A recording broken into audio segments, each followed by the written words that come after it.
Myself Dr. Meenu Bansal. I welcome you all to our health channel युक्ति स्वस्थ जीवन की. आज का मेरा टॉपिक है सिर दर्द. आजकल सिर दर्द की प्रॉब्लम बहुत ही कॉमन हो गई है. चाहे कोई छोटी एज के हैं चाहे बड़ी एज के, सभी लोग सिर दर्द की कंप्लेंट करने लगे हैं और बिना सोचे समझे कि इसका रीजन क्या है फटाफट सिर दर्द की गोली ले लेते हैं. बिना कारण जाने सिर दर्द की गोली लेना हमारे लिए बहुत हानिकारक हो सकता है. हमें पहले यह जानना चाहिए कि सिर दर्द का रीजन क्या है. सभी सिर दर्द एक जैसे नहीं होते. आयुर्वेद में दर्द को वायु रोग के साथ जोड़ा गया है. कहने का मतलब यह है कि जब वायु प्रकोपित हो जाती है तब यह दर्द होता है. वात के प्रकोपित होने के मेन कारण क्या है? रात को देर तक जागना और दिन में देर तक सोना, गलत टाइम पे गलत भोजन का खाना, वेग विधारण करना. वेग विधारण मतलब जैसे जब छींक आने लगी है तो छींक ना आने देना, उसको रोक लेना, मलमूत्र के वेग को रोक लेना. ये सभी रीजंस हैं जिसकी वजह से वायु हमारी बढ़ जाती है और जब यह बढ़ी हुई वायु हमारी सिर में पहुंचती है तो हमें सिर दर्द होता है. आयुर्वेद में सिर के दर्द को 11 तरह का बताया गया है जो कि दोष के अनुरूप है. जब वायु अकेली इसका रीजन बनती है तो उसे बोलते हैं वातिक शिरोरोग, मतलब जिसमें वायु रोग की प्रीडोमिनेंस होना. वायु रोग में सिर में तीव्र पीड़ा होती है यानी कि एक्यूट पेन होता है तथा आंखों में भी बहुत तेज दर्द होता है. जब हम सिर को दबाते हैं तो उससे हमें आराम मिलता है. ऐसे ही पैतिक शिरोरोग जिसमें पित्त रोग का आधिक्य होता है. पित्त रोग में सिर में जलन होती है, तेज दर्द होता है, आंखों में भी जलन होती है. ये पित्त रोग का लक्षण है. ये वो लक्षण है जिन्हें हम घर बैठे ही समझकर ये जान सकते हैं कि ये वायु की वजह से हो रहा है या पित्त की वजह से हो रहा है. इनका ट्रीटमेंट हम बाद में डिस्कस करेंगे. तीसरा शिरोरोग है कफ शिरोरोग. कफ शिरोरोग में कफ रोग के आधिक्य से शिरोरोग होता है. इसे हम एलोपैथिक में साइनोसाइटिस के साथ कंपेयर कर सकते हैं. इसमें कफ रोग की वजह से हमारे को सिर में दर्द होता है जिसमें सिर में बहुत भारीपन रहता है तथा हमेशा सोए रहने का मन करता है. ऐसे लगता है कि हम सो जाएं. सिर ऐसे लगता है जैसे किसी ने बांध रखा हो. आंखों में भी भारीपन रहता है, सांस लेने में तकलीफ होती है, नाक बंद हो जाती है.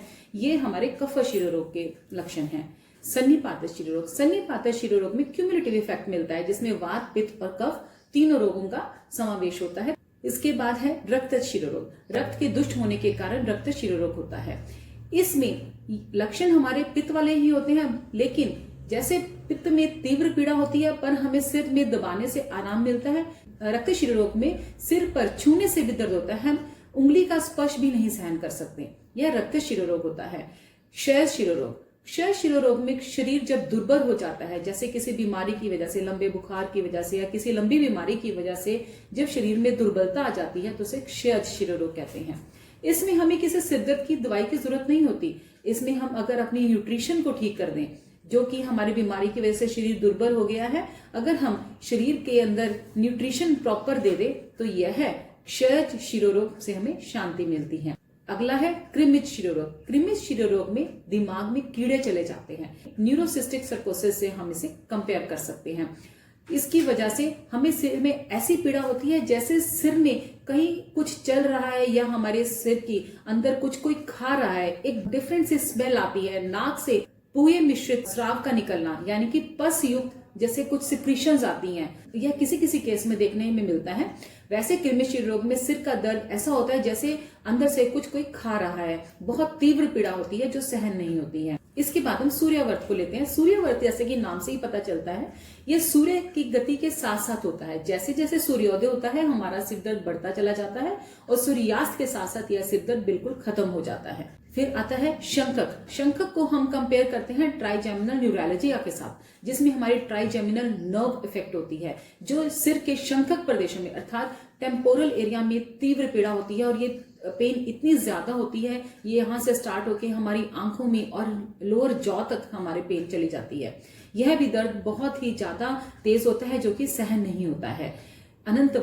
अनंतवात शिरशूल क्या है? अनंतवात में हमारी गर्दन जकड़ जाती है और गर्दन से होता हुआ सिर में चला जाता है. अगर हम इसे देखें तो इसे हम कह सकते हैं कि सर्वाइकल स्पॉन्डिलाइटिस की तरह इसके लक्षण होते हैं जिसमें हमारी गर्दन की मन्या नाड़ी जो है वो अफेक्टेड होती है. फिर आता है लास्ट अर्धाभेदक को हम माइग्रेन से कंपेयर कर सकते हैं. जैसे कि माइग्रेन में नॉर्मली हमें देखते हैं आजकल किसी भी तरह का सिर दर्द हो लोग कहते हैं हमें माइग्रेन हो रहा है, बट इसमें क्या होता है, अर्धाभेदक में हमारे दो दोष कुपित होते हैं, वायु और कफ. इसमें हमारे आधे सिर में दर्द होती है। सिर में दर्द इतनी तेज होती है कि कभी कभी जी मिचलाने लगता है और उल्टी भी आती है। किसी किसी को उल्टी आने से इसमें आराम मिल जाता है, एसिडिटी भी बढ़ जाती है। समझ नहीं आता कि सिर दर्द का कारण क्या है। अगर हम इसकी चिकित्सा की बात करें तो सिर दर्द में हमें यह देखना होगा पहले तो कि इसमें वायु का इफेक्ट है या पित्त का है या कफ का है। उसी हिसाब से हम इसका ट्रीटमेंट करते हैं। जहां पर वाता दोष की प्रीडोमिनेंस होती है वहां पर अगर हम सिर में गर्म तेल से मालिश करें उससे भी हमें आराम मिलता है, जिसमें हम क्षीरबला आदि तेल का भी उपयोग कर सकते हैं। घर में होने वाले नॉर्मल तेल जैसे सरसों का तेल वो भी हमें आराम देता है। जैसे हम उसको गर्म करके अगर सिर में धीरे धीरे उसकी मालिश करें तो उससे आराम मिलता है। लेकिन अगर हम आयुर्वेदिक दवाइयों की बात करें तो उसमें क्षीरबला आदि तेल बहुत इफेक्टिव होता है। इसको गर्म करके सिर की मालिश करनी चाहिए। अगर हम सिर को दबाएं उससे भी आराम मिलता है। कभी दिल करता है कि सिर को बांध लें, उससे भी हमें आराम मिलता है। जिसको वात शिर रोग बार बार होता है तो उसमें रात में बादाम रोगन को हल्का सा गर्म करके 3 से 4 बूंद दोनों नॉस्ट्रिल्स में डालने से भी आराम मिलता है। पैथिक शिरोरोग जिसमें हमने बताया था कि जलन बहुत ज्यादा होती है, इसमें हमें ठंडी चीजें लेना अच्छा लगता है। ठंडे में जैसे चंदन आदि तेल जिसका स्पर्श ठंडा होता है, चंदन आदि तेल से अगर हम सिर की मालिश करेंगे तो हमें उससे आराम मिलता है। ऐसे ही कफज शिरोरोग में जिसमें साइनोसाइटिस होता है, जिस शिरोरोग में कफ का आधिक्य मिलता है अर्थात कफ की प्रीडोमिनेंस होती है, उसमें हमें कफ को दूर करने के लिए स्टीम लेनी चाहिए। उस स्टीम के लिए हमें जब स्टीम बनानी है तो पानी में 15 से 20 पत्ते यूकेलिप्टस यानी सफेदे के तथा 1 मोटी इलायची कूट कर डालनी चाहिए और उसकी स्टीम बनाने से हमें काफी आराम मिलता है। नाक में हमें अनु तेल या षडबिंदु तेल की स्टीम के बाद में 3 से 4 बूंदे डालनी चाहिए। इससे हमारा कफ दूर होता है तथा सिर में मालिश करने से भी आराम मिलता है। रक्त शिरशूल में जो चिकित्सा है वह चिकित्सा बिल्कुल पित्त के समान ही होती है, बट इसमें हमें मालिश नहीं करनी चाहिए क्योंकि इसमें सिर में हाथ लगाने से भी दर्द होती है। इसके अलावा जो हमारे सिर दर्द है, सभी सिर दर्द में वात पित्त कफ को देखते हुए उस हिसाब से चिकित्सा करनी चाहिए। लेकिन अगर हम अर्धावेदक माइग्रेन की बात करें, जैसे कि आजकल सबसे ज्यादा कॉमन माइग्रेन है जिसमें लोग नॉर्मली आधे सिर के दर्द की बात करते हैं, उसमें हमें क्या करना चाहिए। ट्रीटमेंट का बेसिक सब में वही है कि सिर में हमें तेल की मालिश करनी चाहिए, नाक में तेल डालना चाहिए, अगर वायु का है तो बादाम रोगन डालना है, अगर कफ का है तो हमें इसमें अनु तेल और षडबिंदु तेल की बूंदे डालनी चाहिए। इसके अलावा आयुर्वेद में बताया गया है कि प्रातःकाल पेट को कभी खाली ना छोड़ें, जिससे पेट में अम्ल ना बने, एसिडिटी ना बने। इसके लिए हमें दूध और घी का प्रयोग करना चाहिए। इसमें जैसे बताया गया है कि हमें ताजी जलेबी को दूध में डुबोकर खाना चाहिए। कहने में तो बड़ा इंटरेस्टिंग लगता है कि यार ताजी जलेबी दूध में खाने में अच्छी भी लगती है और सिर के दर्द को आराम भी देती है। इसमें इसके अलावा हलवा, मालपुआ ये सभी चीजें हेल्प करती हैं। गरम गरम खीर बनाकर खानी चाहिए, ये भी इसमें हेल्प करती है। इसके अलावा एक इसमें नुस्खा है जिसमें गन्ने का ताजा रस भी लाभप्रद होता है और गुड़ का गाढ़ा शरबत बनाकर उसमें शहद मिलाकर खाने से भी सिर दर्द में काफी आराम मिलता है।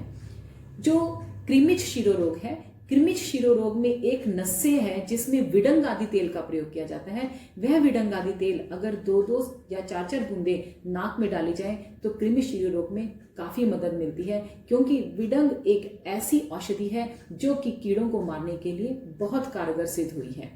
अधिक जानकारी के लिए आप हमारे स्क्रीन पे दिए हुए फोन नंबर्स पे हमें कांटेक्ट कर सकते हैं। Follow us on Instagram, Facebook and LinkedIn. And don't forget to like, share, comment and subscribe our channel. Thanks a lot.